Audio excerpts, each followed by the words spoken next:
Político. Vamos a analizar pues justamente la posesión, el discurso del nuevo mandatario Daniel Noboa el día de ayer. Doctor Carlos Julio, el saludo para usted. Buenos días. Muy buenos días, licenciado. Buenos días a los radioescuchas y a todos los que hacen posible que Radio Programas del Ecuador llegue a buena parte de la ciudadanía ecuatoriana. Hoy nos acompaña el doctor Antonio Tramontana. Realmente no necesita mayor presentación. El doctor Tramontana es un muy conocido consultor y analista político de larga data. Con él vamos a hablar de qué es lo que está pasando en el Ecuador, el momento político que vivimos. Ayer se dio ya el cambio de gobierno. A diferencia de otros países donde reina la calma, Suiza, por ejemplo, Noruega, puedo dar más nombres, Islandia. En el Ecuador, definitivamente, pues la labor de un consultor político y de los analistas económicos constituyen el pan de cada día. Allí en Suiza nadie se preocupa de hacer un análisis político, pues todo está ahí funcionando como un reloj suizo, Antonio. En cambio, en el Ecuador, en lo político, las sorpresas son el orden del día. Con ese antecedente, yo quisiera preguntarte ¿cómo ves la situación actual en materia política del Ecuador? ¿Cómo viste ayer el cambio de gobierno, el mensaje a la nación que por ley tiene que dar el nuevo presidente, que duró, según leo aquí en el Diario Expreso, 8 minutos? Esas y otras características del pueblo ecuatoriano, yo creo que en materia política, yo creo que merecen un análisis, Antonio, y por eso te hemos invitado el día de hoy para que nos des tus reflexiones. Muy buenos días. Muy buenos días, encantado y complacido de compartir con ustedes, Harold. El país tiene una particularidad, pero yo creo que se ve claramente que la cita mejor que puedo yo referenciarme es: siempre en la crisis, siempre en el caos. No sé cuándo vamos a entrar en la anarquía, pero creo que ya estamos tocándole la puerta. ¿Y cuándo a la normalidad? No quiero decirlo porque lo veo lejano. O sea, lo veo no es lejano. Aquí lo normal es lo normal.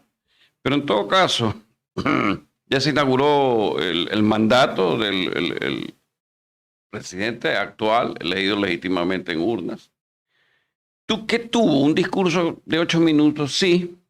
Yo creo que estratégicamente lo hizo como debe ser. Creo que inclusive, de acuerdo con la Constitución, el 147, el numeral 2, si mal no lo recuerdo, él debería presentar los lineamientos de acciones a seguir en su programa de gobierno, pero no lo hizo. Pero quién sabe si eso es una trampa, pues, tal vez para romper con el pacto. Pues. Porque podrían imputarle que hay un ligero rompimiento a los preceptos constitucionales, pero vamos a ver. Yo lo hubiera hecho tal cual para saber qué puede pasar. De una vez librarme de una mea culpa, ¿verdad? O de un cargamontón. Y esperemos el lunes cuáles son el decreto de sección y los 2 decretos económicos urgentes. Bien, estamos siempre haciendo paralelismos en la actualidad entre lo que ocurre en el Ecuador y lo que ocurre en Argentina. Siguiendo lo que está pasando en Argentina, vemos que el candidato Milei, que se va a posesionar el día 10 de diciembre, ha presentado ya su plan de gobierno. Antes de dar un mensaje a la nación, está muy bien delineado en todas las áreas, donde va a recortar el gasto, que esa es una de las principales metas que tiene Javier Milei, la reforma estructural del Estado. Digo, mucho tiempo antes de ir a la posesión. Y tiene prácticamente nombrado todo su gabinete mucho tiempo antes de su posesión. En el caso actual, el gabinete todavía no está completo. Ayer vimos una lista de personas que, diría, es la mayoría de los ministros, pero falta, por ejemplo, no estuvo el la persona que va a ocuparse la cartera de Economía, que es una de las más álgidas, yo creo, dadas las circunstancias por las que atraviesa el Ecuador.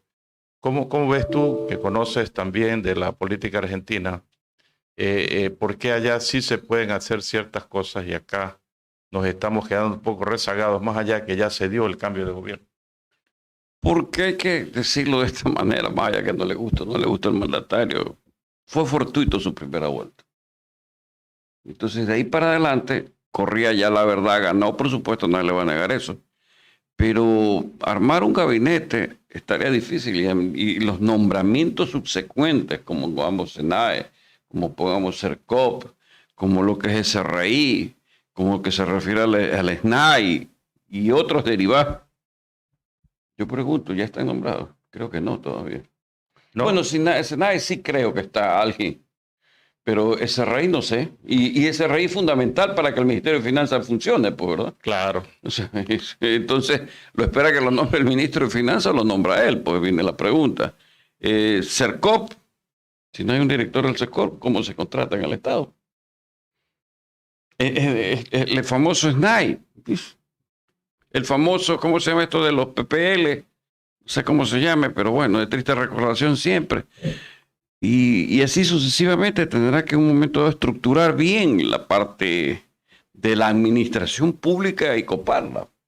Es complejo, ¿no? Recuerda que el expresidente Lazo, ahora se lo puede decir expresidente, no presidente saliente, ya salió, que se tomó 10 años para llegar a la presidencia. Llegó a la presidencia y él hizo nombramientos, muchos de los cuales dejaron bastante que desear. Por ejemplo, nombrar secretario o ministro de Seguridad a una persona como Diego Ordóñez, que resultó pues un total y completo fracaso. Nombrar como zar anticorrupción al señor Luis Verde Soto, a quien seguramente le estaba pagando favores por los favores que le hizo a él desde el Consejo Nacional Electoral. Claro, puedes tener muchos años haciendo política, pero finalmente la elección de las personas que te van a acompañar es clave. Todavía no está conformado el actual gabinete, hay que ver entonces, Antonio, qué es lo que va a ocurrir. Pero tú dijiste algo al analizar el discurso voy a hacer un comentario sobre el discurso de 8 minutos del actual presidente, de que no cumplió con el mandato constitucional porque tenía que haber delineado las políticas a seguir, no solamente en materia económica, en materia de seguridad, En todo. en relaciones internacionales. Generalmente los mensajes a la nación, los que yo he escuchado, no los he escuchado todos, ni me han interesado tampoco escucharlos todos, pero generalmente duran entre 2 y 3 horas. Sí. Sintetizar en 8 minutos, bueno, no sé, ¿no? De repente uno puede presentar un discurso y luego mandar un pendrive y decir, aquí está el resto, ¿no? Pero eso no ocurrió. Pero ¿por qué tú crees que esto podría ser un anuncio o una leve insinuación de que algo podría producirse en ese pacto, en esa triple alianza que existe actualmente en el Ecuador? A ver, yo diría que al final del camino uno sabe cuándo hay un grito y hay un eco. El eco le debe haber llegado a él claramente en el sentido de que no gusta la triple alianza, que no gusta a muchos de los electores. Entonces, si él, que viene de George Washington University, sabe de lo que es estrategia, inclusive yo le hubiera dicho, aquí para ver qué pasa. Veamos qué pasa, qué nos dicen. Y se acaba todo. Más allá que haya caer nombrado, pues, ¿verdad? Pero lo haría de esa manera. O sea, mi forma de pensar es la forma de pensar como el consultor político que sabe de estrategia y de comunicación, que lo plantearía. A ver qué pasa. Bueno, nadie lo ha visto así. No, es la primera vez que escucho algo parecido, Antonio, por eso era la pregunta, pero esta triple alianza, que ya es un hecho consumado, tiene ya el control de la Asamblea Nacional. Pero a ver, la tiene momentáneamente, pues usted sabe muy bien, doctor Emanuel, que yo di que con la Asamblea o sumo o resto, o multiplico o divido. Y yo creo que él, después de la suma que hizo, ahora de querer hacer la resta. Ahora de querer desmembrar eso. Y lo haría por ósmosis, pues, ¿verdad? Yo creo que haciendo un análisis numérico de lo que ocurre en la Asamblea, la Revolución Ciudadana tiene 51 asambleístas. El Partido Social Cristiano tiene 18, ambos suman 69. El número mágico para mayoría es 70. Entonces, ¿qué es más fácil para esos dos partidos, esas agrupaciones políticas, conseguir uno más? ¿O para que alguien quiera desbaratar eso con el resto de los asambleístas? Yo creo que es un poco difícil. Por supuesto. Si alguien en este momento, y eso fue lo que le pasó a Lasso, que pensó que él podía hacer alianzas con Pachacuti, con la señora Yori, y ese castillo de naipes se le vino para abajo. Entonces yo creo que la impresión que tengo al menos es que ya en la Asamblea están dadas los nombres de las comisiones, los titulares de las comisiones, los miembros del CAL. Bueno, siempre podría en algún momento dado hacerse un cambio, pero eso necesitaría que el Partido Social Cristiano decida pues también cambiar, al igual que Revolución Ciudadana, lo cual pues está dentro del campo de las posibilidades, pero no es muy probable, por lo menos yo no lo veo probable cuando ellos ya tienen una mayoría sólida, tienen un presidente de la Asamblea. A ver, aquí lo natural es, ¿cuál veneno es más potente? ¿El de ellos o el mío? Entonces yo tengo que estar como, si tengo un ministro de gobierno y si quiero gobernar, atento a mermar, pues, a esos 70 que siempre van a ser un bloque. Entonces de esos 70 basta con quedarme en 65 y ya habré ganado mucho. Uh-huh. Pero siempre tendré que mermar, porque tarde o temprano, si ya en la alianza, en la conversación, en el entendimiento, en el trance o en el pacto, porque no sé lo final que pudo haber existido, algo no me haber gustado, algo debe haber cedido. Entonces, tengo quienes son la opinión pública que están hincándome todos los días que eso está mal. Y tengo la lectura de esa opinión pública que me dice, ¿sabes qué? Aquí tu aceptación y tu popularidad baja por eso. Entonces tengo que equilibrar las cosas. O sea, el juego político es ese. En un momento determinado, saber cómo yo puedo establecer lo que en algún momento se llamó estas alianzas móviles, que den resultados sobre todo. Las mayorías móviles. O claro, las mayorías móviles. Mayorías móviles. Sí, que son. Sí, yo creo que cuando una asamblea está muy fragmentada, eso es más fácil, diría Antonio. Pero ahora es que veo esos dos partidos con un bloque unificadamente tan grande, que son los que pueden dar, y de hecho han dado, pues, participación en la asamblea a otros, ¿no? Ellos son los que desde el CAL pueden manejar los proyectos de ley, porque tienen 4 de 7 miembros en el CAL. Pero bueno, volviendo al tema inicial que tú estabas mencionando, tú decías que la Constitución manda al presidente a presentar en su mensaje a la nación cuáles son las rutas, las líneas estratégicas que va a seguir. Y tú decías, bueno, no ha ocurrido, pero esperemos que a partir del lunes, cuando se decrete el estado de excepción, cuando se comiencen a enviar proyectos de ley, proyectos emergentes en materia económica, ahí vamos a saber por dónde vamos a transitar. ¿Qué es lo que tú esperas en ese campo? A ver, yo esperaría que en el estado de excepción lo que sea es asegurar lo que yo llamo la mano dura. La mano dura contra esta delincuencia, esta violencia que está azotándonos y golpeándonos severamente.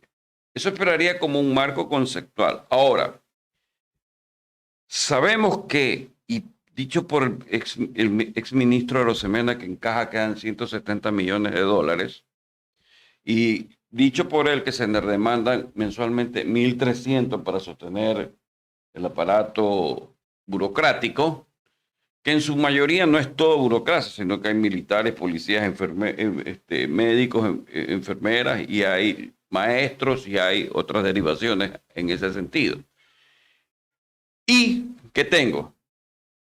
La canasta de los huevos de oro, pues, o sea, la reserva monetaria. Probablemente yo intuyo que el decreto de sección que viabilice lo uno y haga posible lo otro esté contemplado ahí, pues, o sea, que pueda él tomar parte de eso, que no lo veo malo, dicho de otra manera, no lo veo malo. ¿Por qué? Pues si me dejan, o sea, si me tiran al agua, no me dan una boya, ahogarme no puedo, pues. Ahogarme no puedo. Entonces, por ahí va el camino de esa parte del marco conceptual del decreto emergente, y por acá, prácticamente en los 30 días, la particularidad de esto macro, de esto general, para poder funcionar en lo urgente. Efectivamente, durante la campaña, tanto la abogada Luisa González como Daniel Noboa dijeron que utilizarían la reserva monetaria. Correcto. Luisa González dijo que utilizaría 2.500 millones y Noboa dijo que utilizaría 1.500 millones. Que van más o menos con los 1.300, si se da cuenta. Sí. Ahora, claro, yo tampoco estoy en contra de eso. Y comparto lo que tú dices, pues en un momento dado hay que usar los recursos donde estén. Y no es verdad que la reserva monetaria del Banco Central tenga algo que ver con la dolarización. Eso es un error de fondo de la gente que no sabe que una vez que dolarizamos la economía ecuatoriana, la reserva monetaria clásica, el concepto clásico ya no tiene vigencia, porque la reserva monetaria está en el bolsillo de todos los ecuatorianos. Así es. Porque se entregaron sucres y se recibieron dólares de la reserva. Lo que está allí son depósitos de diferentes instituciones que el Banco Central administra, que no todos se retiran al mismo tiempo, como tampoco nadie retira de la banca privada los depósitos bancarios, razón por la cual los bancos pueden prestar 90% de lo que les depositan para crédito. Porque si usaras el mismo concepto, diría, bueno, ¿por qué la banca usa depósitos que no son propios? Porque ese es el rol de la banca. Y el Banco Central puede hacer algo parecido. Este Banco Central, como hace, y tú conoces, el Banco Central Europeo, presta dinero, ¿no? A todos los países miembros. El único problema que yo le veo con eso es que es un parche, sí, para este mes, porque tú no puedes el mes siguiente hacerlo, pues ya no hay. Entonces, sí, te salva el problema actual, pero no es una medida que puede ser usada de manera recurrente, no, por Antonio. Por eso es que hay que pensar en qué más es lo que hay detrás. A ver, no debemos olvidarnos que es muy preciso lo que usted indica, doctor. En diciembre se tiene que utilizar eso para parar la olla. Parar la olla. Enero es un problema que todo el mundo termina gastando en diciembre y está chiro. Y peor el Estado. Es verdad. Pero febrero y marzo usted viene y hay las declaraciones de las personas naturales y de las jurídicas del impuesto a la renta. Ya. Entonces, del impuesto a la renta. Y como tal, al ver la declaración de impuesto a la renta, hay caja que va a viabilizar un poco el empuje de lo que es la liquidez monetaria. Pero no se olvide que esa caja de la parte fiscal, de la parte tributaria de las empresas se ve seriamente afectada. ¿Por quién? Por el impacto que hemos tenido en noviembre de los cortes de electricidad. Entonces, usted tiene ahí un hueco que tiene que calcular, ¿no? Un hueco que hay que saber que se va a disminuir, no sé en cuánta la cifra, pero ahí están los hechos como tales a lo que es el recorrido que él tiene que hacer. Por eso es que diciembre, para mí, hay que darle una tregua en el sentido que se siente, porque es el periodo en el cual él tiene que asentarse, ver para adelante, saber que para adelante, en enero otra vez tiene un tubo bajo, pero febrero y marzo se recupera para correr justamente ¿hacia dónde? A lo que ya se le viene encima, que es la consulta popular, pues también. Sí, sobre eso queremos hablar también. Antonio, no sé, licenciado, si tiene una pregunta para el doctor Tramontana. Gracias, doctor. Doctor Tramontana, dos inquietudes. ¿Ya? Mucho se habla del discurso corto, que no fue de 8, fue de 7 minutos con 25 segundos. Ya hemos tenido oradores, grandes presidentes, ¿no? Que nos han hablado 2 y 3 horas como nos responden ustedes. Acá se le resume en 7 con 25 segundos. Él habla de que juventud es sinónimo de seguridad. ¿Cómo analiza esta posición del presidente electo Noboa y también la algarabía que se lo vio? ¿Cómo usted analiza justamente ese tomado de manos del presidente de la Asamblea, Henry Kronfle, con justamente el presidente Daniel Noboa? Se habla ya aquí de esa alianza triple. No hubo una hoja de ruta, mucha algarabía levantar la mano del presidente de la Asamblea con el presidente Noboa. ¿Será porque se está trazando por aquel ambiente de gobernabilidad de que tanto se habla? Esos son mis criterios, mis opiniones. ¿Y cuál es su punto de vista al respecto, mi querido doctor? Pero comencemos por la última. Okay. Si en los matrimonios usted le tiran arroz, sonríe, carga a la novia y hay divorcio, allá puede que dure más, acá a la final es de corto plazo. Pero esa es la mejor respuesta que le puedo dar. Y ahora, con respecto a lo otro, que me la vuelvo a repetir la pregunta que hay en el sentido de que por qué tan corto, ¿verdad? Y la seguridad de los jóvenes. La seguridad para él representa a la juventud porque es su base y él debe tener un feedback que le debe indicar que por él votaron los jóvenes. Entonces, él se siente seguro apoyado en ellos. Y además tiene que construir un partido político, pues. Entonces, ese mensaje lo está enviando a ellos en esa perspectiva a futuro, porque sabe que se le va a diciembre y le comienza a correr el trimestre en el cual ahí debe tirar la consulta. Y en ese trimestre, si se pasa de unos días más, unos días menos, se acabó la consulta. O sea, ya no tiene capacidad de consulta. Y ya le corre prácticamente el machete, cabe así la expresión, de la convocatoria que tiene el CNE que hacer entre enero y febrero para las elecciones del 25. O sea, él o es correcamino o vuela a una velocidad de la luz. O sea que la política se lo come. Sí, bien. Hay un par de cosas, Antonio, solo de paso, lo que acabas de mencionar. Tú dijiste que también está pensando en constituir un partido político. De lo que yo conozco de la historia contemporánea, nunca los partidos que se formaron por parte de los gobiernos, cuando los gobiernos estaban en funciones, han funcionado. Pues hemos visto desde la época de Roldós, Pueblo, Cambio y Democracia, Sixto Durán, el PUR, y podemos poner un montón de etcétera. No, eso generalmente no camina. No. La pregunta que nadie ha respondido todavía es si un gobierno de tan corto aliento, el tiempo pasa volando, ya tenemos al nuevo gobierno en funciones y en mayo del 2025 habrá un nuevo presidente. Correcto. Entonces, ¿para qué se debe gobernar en un periodo tan corto? ¿Para hacer las cosas bien? ¿Para mejorar la situación de la gente? ¿Para cambiar la estructura del Estado? ¿O para buscar la reelección? Para todo. En el caso de él, para todo. Porque sabe que no tiene...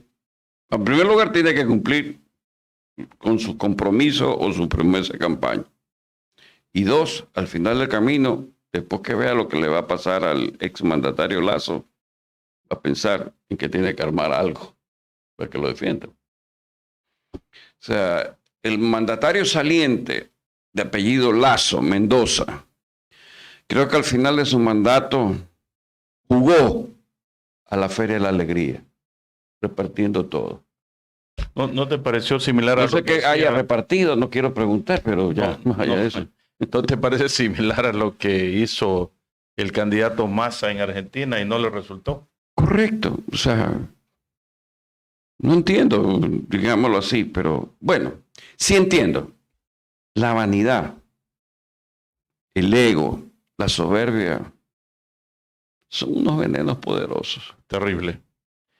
Quisiera retomar un poco el tema económico, Antonio, no temas técnicos, pero temas más bien que requieren un análisis político. El presidente Noboa estuvo en Estados Unidos, se reunió con organismos financieros internacionales, se reunió con el Fondo Monetario, Banco Mundial, con la banca. Y allí dijo, si no me dan un préstamo puente, Ecuador caerá en una moratoria, en un default, y no me podré reelegir. ¿Hasta qué punto esa declaración cabía hacerla? Una cosa es pedir ayuda financiera, lo cual es correcto. Debió tal vez pedir una cita con el secretario del Tesoro de los Estados Unidos o el secretario de Estado, que es el que maneja realmente los organismos financieros internacionales en Washington. Y decir, mira, necesito alivio porque el problema de la deuda del Ecuador es real. Pero por experiencia yo puedo decir, habiendo tratado con estos organismos, que a ellos en realidad no les interesa el tema político de quién está o quién se reelige. A ver, no deberíamos decir a ver, sino que la pregunta es interesante porque tiene varias facetas de respuesta. Yo le hago solamente una reflexión. ¿Qué persona que está chira va al banquero a decirle que está chira? O sea, si usted le dice que está chira, no le prestan. Pero si usted le presenta posibilidades, le van a prestar, porque por lo menos dice, hay la esperanza. Y creo que ahí estuvo algo mal hecho. Ahora, en cuanto a... Mal hecho. Sí, mal hecho. O sea, decir que voy a caer en un default. O sea, el caer en el default, para mí, hubiera sido si yo trato con el secretario de Estado, con el Departamento del Tesoro de Estados Unidos. Le digo bien claro, aquí hay dos posibilidades. O los malos que a ti te meten la droga, o tú. Exacto. No hay más, porque eso es político. Eso es. ¿Verdad? Si me llego a equivocar, mil disculpas. Pero lo político es lo político y lo financiero es lo financiero. Es algo que está equivocado en mi apreciación. Pero así lo veo de esa manera. O sea, señores, bueno, aquí hay un problema. ¿Qué hago? Están en el Ecuador, les envían a ustedes. Y contaminan a ustedes y el dinero de ustedes sale para nosotros. Entonces, bueno, tendrá que buscarlos a ellos. Y el efecto fue el aumento del riesgo país. Inmediato. Automáticamente, porque los señores son financistas. Claro. Quieren que les pague. Exactamente. Mira la diferencia del gobierno de Lasso frente a lo que hemos escuchado del actual gobierno en este campo. Cuando Lasso prepara su plan de gobierno, y está escrito, dice que uno de los objetivos es ganarse la confianza de los acreedores externos. Es decir, les dijo a los acreedores, yo haré todo lo posible por pagarles a ustedes. Yo les voy a pagar. No me importa si no hay medicinas en los hospitales, si no hay chalecos para la policía, si no hago carreteras, escuelas, pero yo quiero ganarme la confianza. Para mí es impensable que un presidente haga ese tipo de pronunciamiento también, porque como tú sabes, la primera prioridad de un gobernante es atender a su gente. Pero él que es de formación banquero. Claro. Entonces hacía lo que él creía que debería hacerse. Por eso digo, mira la diferencia. Sí, la diferencia es total. O sea, respetar, está bien, hay que respetar porque son bonos emitidos por el Ecuador, préstamos otorgados por multilaterales y hay que honrar. Pero todo en la vida a veces es difícil, hay que pedir tregua, digo yo, hay que pedir mayores tiempos, hay que agachar el lomo, pero salir adelante, al final del camino. ¿Qué es lo que nos falta? Vuelvo y repito, llegar a la anarquía dentro de las normalidades. Entonces, la anarquía es que en algún momento, no consentido, el señor Issa tenga más poder que todo el Estado del Ecuador. en un momento es que todos estos señores de narcotráfico o de todas estas bandas delincuenciales tengan más poder que el propio Estado. Entonces, esa anarquía es lo que se representa o se denomina el Estado fallido. Claro. Entonces, queremos llegar a ese punto. Bueno, es cuestión de que ya nos están tocando el timbre o la puerta y abrir justamente el cerrojo. Y señores, bienvenidos, pasen. Ahí, se acabó todo. Entonces, ahí siguen. En ese mismo campo, Antonio, yo en realidad comparto la preocupación del presidente electo de que si no tenemos un alivio de la deuda, Ecuador va camino a un cese de pago. Eso es cuestión de ver las cifras, ¿no? Este año el servicio de la deuda, este año 23, son 7.000 millones, el próximo es 8.000, el que sigue es 10.000 y después 11.000, porque el supuesto alivio de la reestructuración de la deuda que se hizo durante el gobierno de Moreno no es tal. Solo hizo una prórroga de un par de años, cuando Ecuador necesita una prórroga de 10 o 12 años.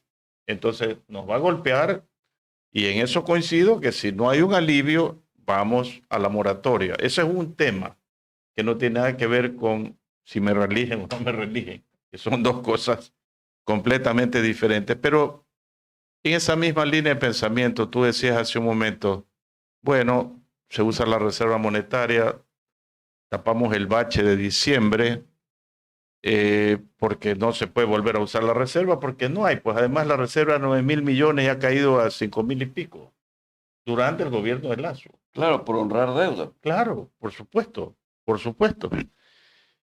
Entonces tú decías, pero bueno,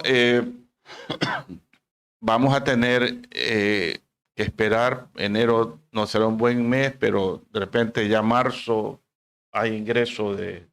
Febrero y marzo. Febrero y marzo ingreso, pero realmente se sienten en marzo, pero no importa, febrero o marzo. Lo que ocurre también que hay que tener en cuenta dos factores. Uno ya tú lo dijiste, cuál es el efecto en los sectores productivos de los apagones. Eso ha mermado la capacidad productiva y por lo tanto la rentabilidad y los impuestos que se cobran sobre esa rentabilidad. Y la productividad, porque le quitaron, perdón que lo interrumpa, le quitaron ese incentivo del costo eléctrico en las noches.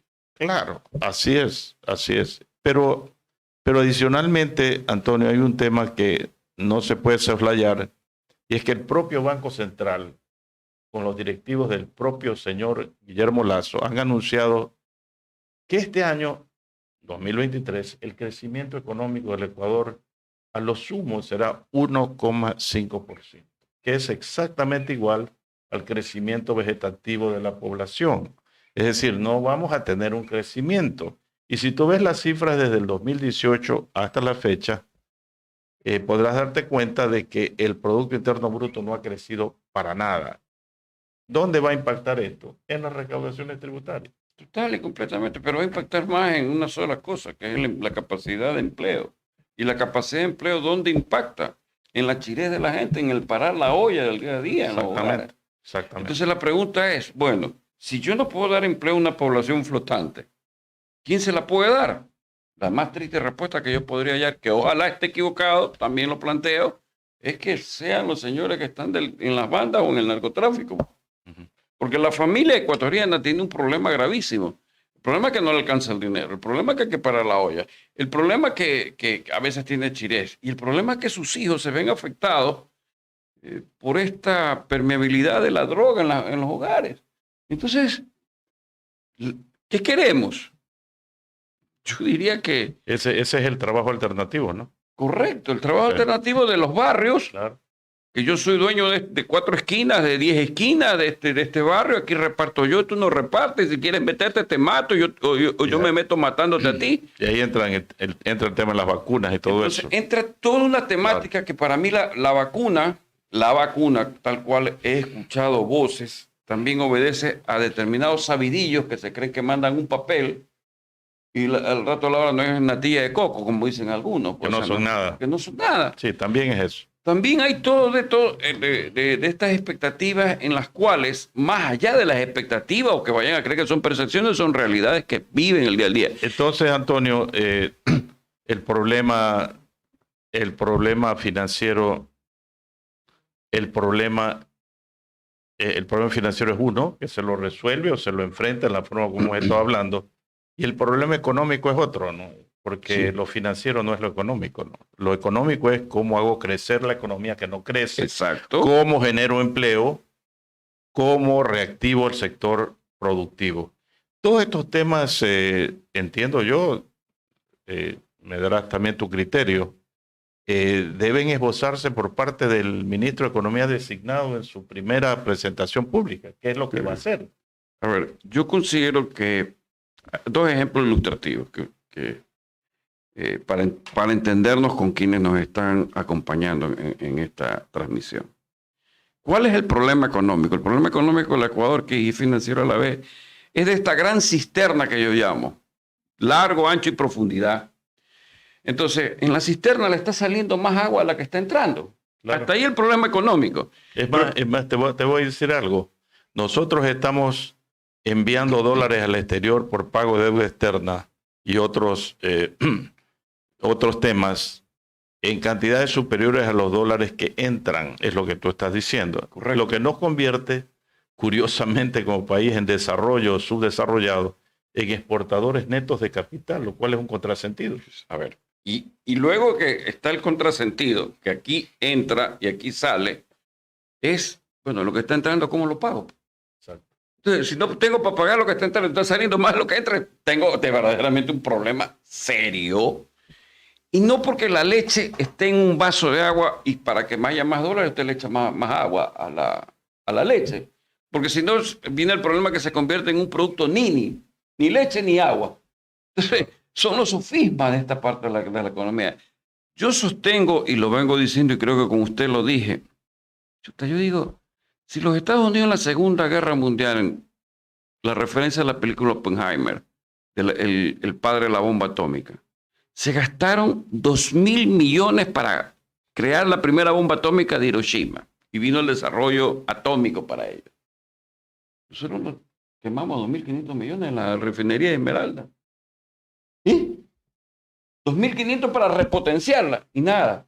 Luego 1.200 millones para hacer el aromo. Y a la final, la bomba de Nagasaki, la primera fue en Hiroshima, la bomba de Nagasaki debe haber costado menos, pues se dio el desarrollo. Entonces, ahí es cuando yo digo, este es el desarrollo, señores, y este es el subdesarrollo. Le pongo otro ejemplo económico. Sencillo. Usted va a los Estados Unidos y habla con el secretario de Estado. Muy bien, le dice. No te preocupes. Yo te mando mañana un portaaviones que te lo voy a poner en la base naval del sur. Me va a dar, qué lindo. Estacionan el portaaviones y el Ecuador quiebra porque no puede mantener el portaaviones. Entonces, ¿qué economía hablan? El día que podamos mantener un portaaviones, no de última generación, sino de esos que el Nimitz, el Eisenhower, que pelearon en la Segunda Guerra Mundial. Ahí hablemos de un país grande. Está en el Medio Oriente ahorita el Eisenhower. Sí, pues entonces, nos paran ahí está, te lo regalo. Ahí están, 4.000 hombres. Dice, ¿cuántos aviones? ¿Qué hacemos? O sea, ese es el país. El otro ejemplo para hablar de economía, que para mí es importante la economía. Ve usted como al Fondo Monetario, a los multilaterales, a la banca privada. Yo soy supuestamente el presidente del Ecuador y usted es el CEO de General Electric. Entonces el banquero, que es el señor Hernández, le pregunta, ¿cuántos son sus ventas al CEO de General Electric? Yo vendo 300.000 millones al año. Entonces me toca a mí. Y usted, yo no puedo hablar de ventas, pero hablo del PIB, 100.000 millones. Vaya por la sombrita. Claro. O sea, si eso es esencial, es el sentido común, y he puesto varios ejemplos, ¿por qué tenemos que descubrir el agua tibia y la pólvora, digo yo? O sea, lo nuestro es una economía, sí, prácticamente ahora sí va a ser de guerra. Pero cuando es de guerra, hay la creatividad, porque la guerra se gana con creatividad, pues, ¿verdad? Con imaginación. Y por último, los sectores productivos. No es que me gusta hacer carga un montón sobre ellos, pero sí hay manera de esa parte de que sin cobrar impuestos, más bien a los camaroneros decirles, bueno, las tierras que ustedes tienen, se las vamos a vender, las tierras de los salitrales. Bueno, una parte. Yo no creo en esa tesis de que hay que buscar inversión extranjera. ¿Sabes por qué? Porque si no tengo seguridad, ¿quién va a venir a invertir? Y otra cosa, ¿por qué tengo que buscar a los otros cuando los que están aquí tienen la plata allá? O sea, ¿sí me explico? O sea, de esas cuestiones que yo no entiendo, pero siempre hay que buscar la inversión extranjera. Yo acepto que pongamos el quinto puente, y digo yo acepto, pues no soy nadie al fin de cuentas, que el quinto puente, bueno, ok, se haga con inversión extranjera, tal vez de los nuestros capitales. Muchas de las cosas se han hecho con capitales privados y han funcionado. Pero cuando se mete lo estatal, sí, que el sobreprecio, que ni sé qué, que ni sé cuánto, que lo de aquí, que lo de allá. Y termina lo estatal como Coca-Cola Sinclair. 2.500 millones de dólares es un problema. No puede ser, pues, ¿hasta cuándo? Sí, efectivamente el tema de la inversión extranjera merece un programa especial, ¿no? Porque Ecuador realmente no tiene inversión extranjera hace 20 años. Nunca hemos subido en promedio más de 1,5% del PIB, a diferencia de Colombia, Perú, Panamá, Chile, donde hay inversiones en miles de millones de dólares, porque tienen un entorno diferente. No me refiero a dar incentivos a la inversión extranjera, pero el marco jurídico es respetado. Ese no es el caso del Ecuador. Pero digo, ese es un tema para tener un programa especial, porque... Estamos en un cofre de oro sentado esperando que la minería se active. Y todos quieren... Créanme que hay problemas tremendos solamente con Canadá, que los conozco muy de cerca, con el gobierno canadiense, las inversiones canadienses que están aquí en oro y esperando que la de cobre se active. No puede ser, pues, ¿verdad? Y hay problemas, aparte de problemas de seguridad personal, seguridad jurídica y problemas de corrupción. Y ambientales, que es la corrupción. Y ambientales, pero obviamente se hacen o se crean leyes para generar negocios. Licenciado, usted tenía otro comentario, pregunta. Ante tantos datos técnicos específicos, gracias al doctor Tramontana, doctor Emanuel, por las presentaciones, la verdad que asusta, así está el país, si lo tenemos, un país tan difícil de gobernar, pero el presidente Noboa tiene que darle solución a cada uno de esos problemas que tiene que enfrentar. Si usted fuera asesor, querido doctor Tramontana, ¿cuáles serían las cosas básicas que usted le transmitiera al presidente Noboa, lo básico, lo primordial, para tener pues esa paz, esa tranquilidad, de decir yo quiero quedarme en este país porque vale la pena seguir siendo ecuatoriano? Muy buena pregunta. Le agradezco esa pregunta. Yo le diría 3 cosas. Básico. Mano de hierro. Corazón de fuego para romper todo lo que sea irrompible y sea obstáculo. Y mente fría para gobernar. Cuando usted tiene esa convicción, créame que usted va... No hay muralla china que se le ponga por delante, ¿verdad? Porque si tiene un corazón de fuego, lo impulsa, el ímpetu, vamos. Si tiene la mano de hierro, tendrá que descubrir la manera de cómo dinamitar la muralla, ¿verdad? Podríamos decir, emular a Bukele. No, yo no creo que a Bukele. Yo creo que tenemos que tener nuestra propia realidad, porque lo de Bukele es otra realidad y creo que los maras son diferentes a lo que nosotros tenemos acá. Si bien es cierto, los maras han sido o fueron una ramificación de los carteles mexicanos, lo nuestro para mí es un híbrido medio raro, ¿eh? Porque no lo logro entender más allá de que quisiera saber cómo es que se enraiza y sigue dando fruto, pues, sigue dando fruto. Y Bukele es un referente, pero hagamos las cosas a nuestro... Hablando de la mano dura. Sí, la mano dura hay que tenerla, y la mano dura hay que tenerla. ¿Desde qué punto de vista es la mano dura? A ver, aquí en el Ecuador, tal vez hasta me pongan un juicio por lo que voy a decir, pero bueno, hay que decir las cosas como son. ¿Quiénes son los únicos que están protegidos en un recinto en el Ecuador? Hay 2 personas, dos organismos, como se quiera llamar. Lo uno es la policía y el otro es las Fuerzas Armadas. ¿Me equivoco o no? No. Ellos están en un recinto militar, nadie entra. Intocable. Le pregunto, ¿y por qué ese recinto militar no se convierte momentáneamente en una cárcel de tránsito? El que entra ahí sabrá lo que es sentir el peso militar. Y la policía, bueno, la policía es la más afectada, la que más choca. Pero también, doctor, dentro de esos cuarteles de policía y militares ha habido irregularidades. Bueno, hay, pero una cosa es que existe la irregularidad, otra cosa es que digamos a este que está aquí robando, a este que está acá, ya que mano, entras aquí y ya vas a saber lo que es bueno. Porque usted tiene que en un momento dado a algo tenerle temor. Ellos no tienen temor a nada. O por lo menos si no quiero yo ponerle temor, métale miedo. Porque ellos no meten miedo. Entonces nosotros estamos prácticamente así. Tal vez usted se refería también al asesinato del Claro, Bernal. oficial. Por ahí, por ahí. Sí. Por ahí estaba la Por cosa. ahí estaba la pregunta. Sí, Yo prefiero que vayan a la parte militar. Antonio, Si hay esa mancha que usted muy bien cita. Pero bueno, para la última parte de la entrevista, que ya muy buena pregunta. estamos próximos a culminar, el tema que ha repetido un par de ocasiones, yo lo he dejado especialmente para el final, de la consulta popular.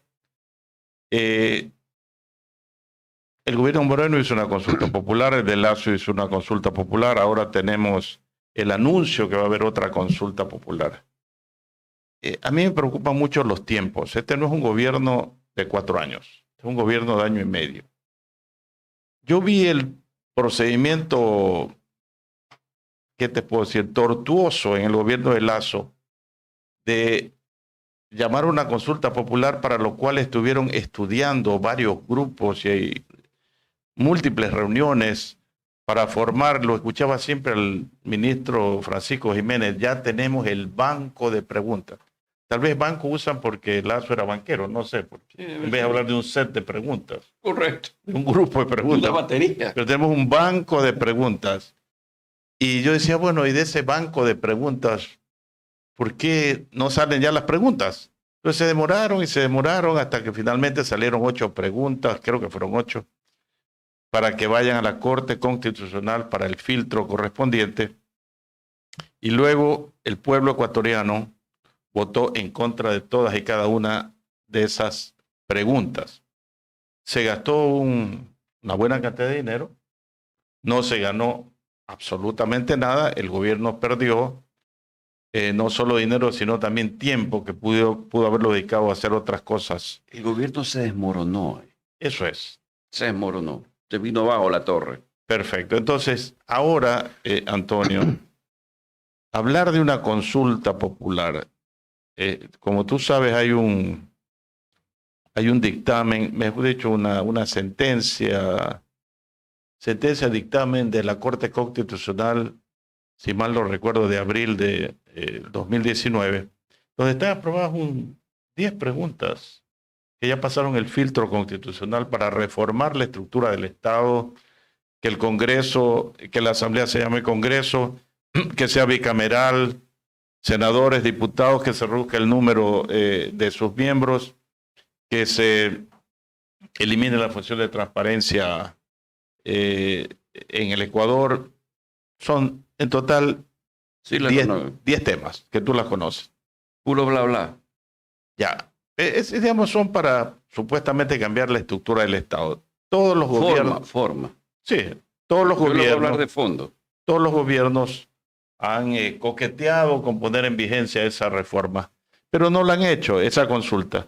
Y ahora el presidente electo, lo que nos ha dicho, lo que hemos oído por las redes sociales o por los medios de comunicación, el que por lo menos ya tiene 2 preguntas. Una, conformar un sistema de jurados para la administración de justicia, como hay en Estados Unidos, y como hubo en el Ecuador en el siglo XIX y fracasó. Ya tuvimos ese sistema. Ah, ya tuvimos. Claro, lo tuvimos, sí, en el siglo XIX lo tuvimos. Y no funcionó. Ese lo comparto, el del jurado lo comparto. Ya, y segundo, incorporar Fuerzas Armadas al tema de la seguridad. No hemos oído nada más. ¿Cómo ves tú esas 2 preguntas incipientes y qué más habría que preguntarle al pueblo? Porque, repito, tenemos poco tiempo. Bueno, también tengo poco tiempo con la entrevista. A ver. Digo, tenemos poco tiempo para la consulta, no No, para... la entrevista también. A ver, Yo le preguntaría si están de acuerdo o no que los derechos humanos rijan para los determinados casos de crímenes y para determinados casos de pandillas y bandas. Porque los derechos humanos muchas veces son protectores de lo que no deben. ¿Ah? Entonces, que responda el ciudadano en ese orden, más allá que hay tratados internacionales. Segundo, pena de muerte o condena perpetua. La extradición. De una vez.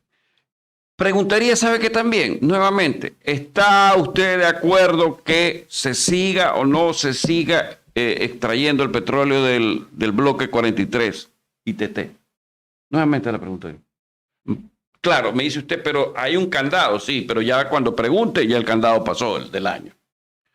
¿Qué más preguntaría? La de los jurados sí es importante. Y otra que se me puede estar escapando es... Sí, yo creo que... Lo de Fuerzas Armadas. Sí, que los de las Fuerzas Armadas tienen un problema en cuanto al orden de quién es seguridad y quién es defensa. De acuerdo con la Constitución, no me acuerdo qué artículo, lo ponen en defensa a las Fuerzas Armadas y seguridad interna a la policía, pero para mí los dos deben estar ligados.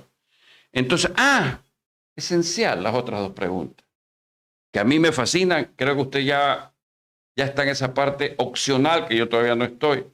Voto facultativo. Para acabar con los partidos políticos. Y luego, ¿usted está de acuerdo que deba del Estado salir dinero para financiar las campañas políticas? Volvería a preguntar. O sea, Su base contestado no. ¿Verdad? Claro. O sea, me explico. Sí. Ya, resolvamos los problemas, no nos imaginemos las cosas, sino que vamos a lo pragmático. Ahora analiza los tiempos, Antonio. Es político y es económico. Sí, toda la sí, respuesta. estoy de acuerdo. Yo estoy de acuerdo con eso. Los tiempos. Primero tienen que analizar las preguntas. Por ejemplo, las que tú estás dando, más otras que seguramente alguien le está dando al presidente electo. Va a tomar un tiempo hasta llegar a configurar... En la Corte. No, primero en el gobierno. El set de preguntas que quieren hacer. Para luego ir a la Corte. Sí. Y la Corte tomará su tiempo analizando para luego convocar. Entonces, ¿qué tiempo nos tomamos de este gobierno de año y medio? A ver, muy sencillo. Apenas comienza diciembre, ya soy presidente de la República, vamos a encontrar el set de preguntas. Vamos a establecerla. Rápido, violento, urgente, día, mañana, tarde y noche, en eso, así. Rápido, vamos. En enero, a la Corte. Y todos los días, si fuera yo parte de un gobierno, todos los días, 200, 500 gritando. Muévete. O sea, sé que hay que hacer las cosas aquí. Si usted espera que esa inercia... O sea, no se puede ser existencialista, sino hacer que las cosas ocurran. Exactamente. Mover. Claro. No, todos los días ahí, dale. Hueviza contigo, tomate contigo. ¿Sabe qué? Aquí hay que hacer las cosas. Llega un momento que a la brava funcionan cuando usted dice, soy racional. Doctor, sí. Las buenas intenciones existen y creo que las tiene el presidente. No, el tiempo es oro, es cortísimo. ¿Ya? ¿Puede hacer historia este gobierno? ¿Lo ve usted en una futura reelección de darse? Y si no cumple, ¿qué le diría usted al presidente en este tiempo que pasa? Si no iba a cumplir su cometido, o ese tanto cambio que todos queremos de una vez por todas, mi querido doctor Tramontano. A ver, yo tengo la percepción de que él, entre los lobos y las hienas, le han puesto una trampa y va una emboscada. Y le han puesto. Sí, le han puesto una trampa. Pero después la hablaremos. Le han puesto una trampa. Yo sí considero que han puesto una trampa. Y en ese orden, si usted no olfatea o no tiene la imaginación para saber dentro de la suspicacia que hay, que puede pasar, está fregado. Ahora, hablar de reelección, ¿sabe cuándo usted puede hablar de reelección? Cuando haga la consulta, demuestra que tiene la mano de hierro, porque la mano de hierro no solamente es ir a combatir a la gente, sino de decir, ya, allá está en la corte, relajo contigo, todos los días friego. Así es, mano de hierro. Y corazón de fuego para motivar a la gente. Gana la consulta, automáticamente se reelige. Las cuestiones son sencillas, o sea, Yo la veo sencilla, ¿Y pero sería una buena opción la continuidad de Novoa? ¿De acuerdo? si hay una parte exitosa en cuanto a lo político, por supuesto que sí, pues, o sea, porque al fin y al cabo habrá las mismas emociones que todos sentimos. A veces no comemos, pero disfrutamos de ver a la Tri jugar, ¿verdad? No comemos, pero gastamos en una cerveza, en lo que sea, pero es la Tri la que juega. Así es sencillo esto. Hay que meterle emoción a la gente. La gente vive de las emociones. Más allá que a veces las realidades son muy tristes, ¿verdad? Pero usted sin emociones no llega a ningún lado. Pues. Aspiramos y auguramos en todo caso el éxito necesario que lo necesita pues el presidente Novoa. Gracias, doctor Antonio Tramontana, por sus expresiones. Siempre pues es un lujo tenerlo acá en el panel Usted, encantado. de Radio Águila. El doctor Emanuel, algo en la parte final, por favor. Solamente algo, Sí. algo de las emociones. Sí, sí. Hay emociones y emociones, pero también hay emociones destructivas. Un libro muy bueno que deberían, si hay la oportunidad, ustedes y quienes nos acompañan leerlo, del Dalai Lama con Goleman, con David Goleman, que habla justamente de esos criterios de la soberbia, de la envidia, de la vanidad, de lo ególatra, que producen un proceso químico que estimula el cortisol. Ya tenemos el problema por el cortisol con alguien patuleco que salió. Claro. No hay peor cosa en la vida, voy a decirle lo siguiente, con todo respeto, Carlos Julio, que el cacaceno, que siendo mamerto y bobo de la yuca, en un petate a ras de piso, se cae y se rompe la cabeza, se quiebra un hueso, se quiebra la cadera. Eso ya está, pero... ¿Sí me explico? Caídos de la hamaca es lo que dice. No, este es del petate, que es peor. O sea, de petate a ras de piso. Claro, cómo no, cómo no. Entonces ese cacaceno, ese mamerto, ese bobo de la yuca. Hemos dormido en petate, yo he dormido en petate. Pero usted no se ha caído, se ha quebrado un Es hueso. bien difícil caerse de ahí, ¿no? Que se caiga el doctor. Gracias, doctor Tramontana, doctor Carlos Julio. Excelente fin de semana, amigos de Encuentro con la Ciudadanía. Seguimos con